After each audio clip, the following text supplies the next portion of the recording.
Good morning, 7th grade. Today we're going to be talking about, once again, the Orthoptera and some other ones. Let's just get right into that there. Slideshow, start from beginning. So we're going to review the stuff from before, and then we're going to have some new stuff that you're going to have to take notes on, and then you're going to answer a lot of questions today. So today is going to be more of a question answering time than it is going to be a actual note-taking time. So let's just go through these, jog your memory, because you are going to be seeing some more stuffs. Now, the Orthoptera, once again, contains crickets, grasshoppers, katydids, locusts, mantises, and cockroaches. You got straight wings, that's why they call it Orthoptera. Mantises exclusively eat meat, that's other insects and lizards.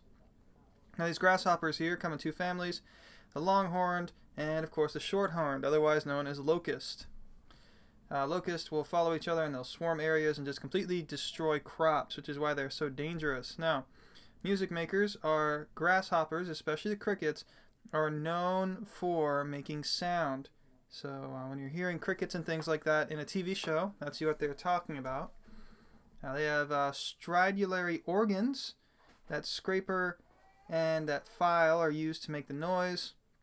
Blending in, they do a great job blending in. Mantises always have some type of camouflage, but this mantis, especially the orchid mantis, is very, very good at blending in and catching its prey. Now, we had talked about the cockroaches. This guy here is a Madagascar hissing cockroach. He's a pretty big guy, and he is known to be a pet in different places around the world. They usually come out at night.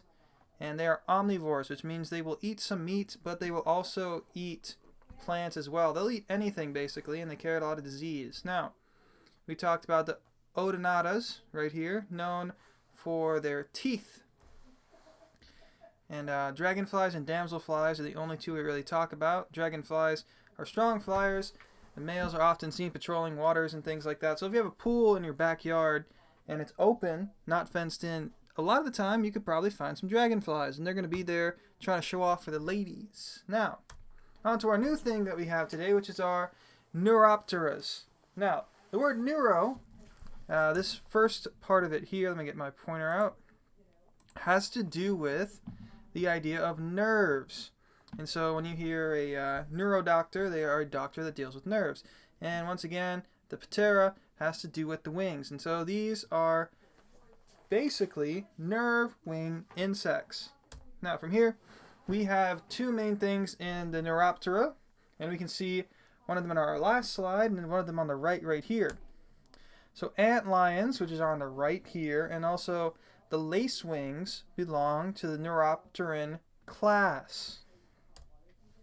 They are known for their thin membrane on their wings and being carnivorous, especially the antlion. The antlion is really, really interesting and really awesome to watch what it does. It's almost scary. Imagine if you had a giant one of these when we get to it there.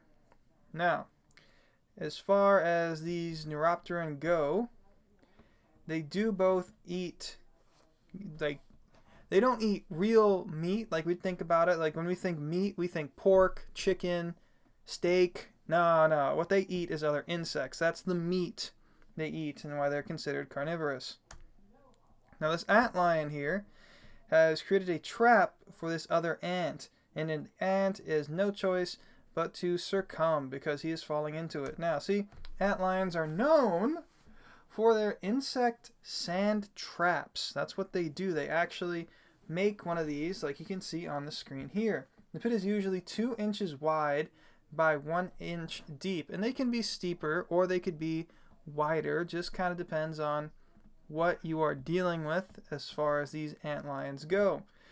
Some types of antlions are very good at catching bigger prey, and some of them are just smaller prey. It just really is instinct in that sense here. Now this allows the antlion to stay in one place while the food slides down the sandy slope into its mouth. And so this ant was probably just walking along and might have accidentally went on the lip of this little cave here, and he just slid in, and the antlion's right down here and he's got his little, well, he's got his big mouth, and he's just going to bite him, and he's going to chomp this ant down. It's too late for this guy right here. He's fallen into the trap, and he's not getting out. So antlions are really ingenious hunters. If you go and you watch some old war movies, they actually do something very similar to this antlion's trap. They will cover up a pitfall, and people will walk by, especially enemies, and they'll fall into the pitfall, and when they do, oftentimes they won't be able to come out, or there might be something waiting for them at the bottom of the pitfall that will lead to their demise. And that's exactly how this antlion feeds. Something at the bottom pitfall that you just can't get around. Now, the lacewings are very interesting.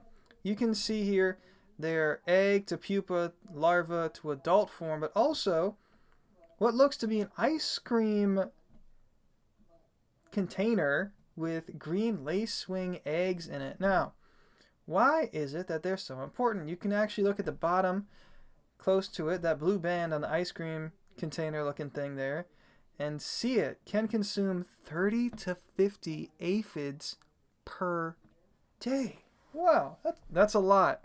And we're going to show you why that's a lot. So, these bugs are known for their love of eating common plant pests known as aphids. And so, they have become extremely popular in this form. Like, a lot of people will actually keep them in the fridge. Sounds crazy, but it's true. And then they'll get them to the proper temperature, and they'll start to become more active, and then they release them in their garden. When they are released in the garden, it usually has to do with the fact they are infested with aphids. And it's a really, really good way to get rid of them. No fertilizers, no Roundup is required to get rid of those aphids. Only these green lacewings. Now, the problem with this, of course, is that you cannot control exactly the place that these lacewings go. Some of them are going to fly completely away from you as soon as you put them, but most of them are going to stick around if you have a lot of aphids to eat on. And it's cool to see there. Now, they have actually been given the secondary name of aphid lions because of just how many aphids these guys can eat. It's insane. And they are well liked because of it. And so, if you see one of these guys out in the wild, you might just want to leave it alone to help out different people's crops. Alright guys, that's where we're going to end our video for today, but you guys are going to have a lot more questions today. And so just keep that in mind. Make sure to look at that assignment. And I will see you guys tomorrow. Thank you and goodbye.